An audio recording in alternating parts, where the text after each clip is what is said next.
નમસ્કાર, શો ટાઈમમાં આપનું સ્વાગત છે। ભાવનગર માર્કેટિંગ યાર્ડમાં ડુંગળી લઈને આવતા વાહનોનો ખડકલો થઈ જતા યાર્ડ પાસે રોડ પર ટ્રાફિક જામ થઈ ગયો હતો।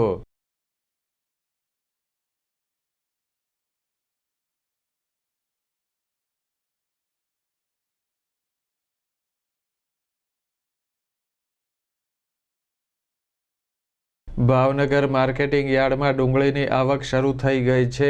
યાર્ડમાં ડુંગળી લઈને આવતા ટ્રક, ટ્રેક્ટર સહિતના વાહનોનો ખડકલો થતા યાર્ડ નજીક ગત રાત્રિના સમયે રોડ પર ટ્રાફિક જામ થઈ ગયો હતો।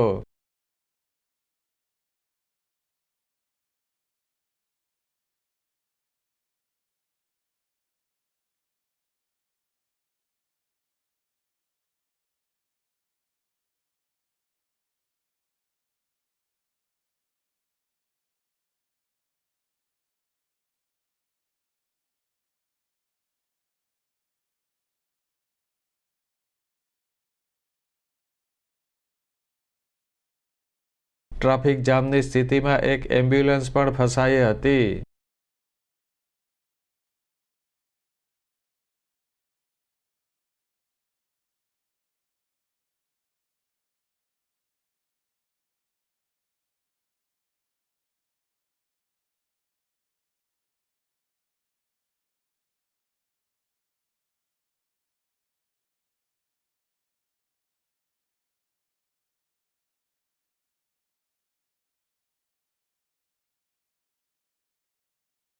માર્કેટિંગ યાર્ડ નજીક ટ્રાફિક જામ થતાં પોલીસ પહોંચી હતી અને વ્યવસ્થા સંભાળી ટ્રાફિક પૂર્વવત કર્યો હતો।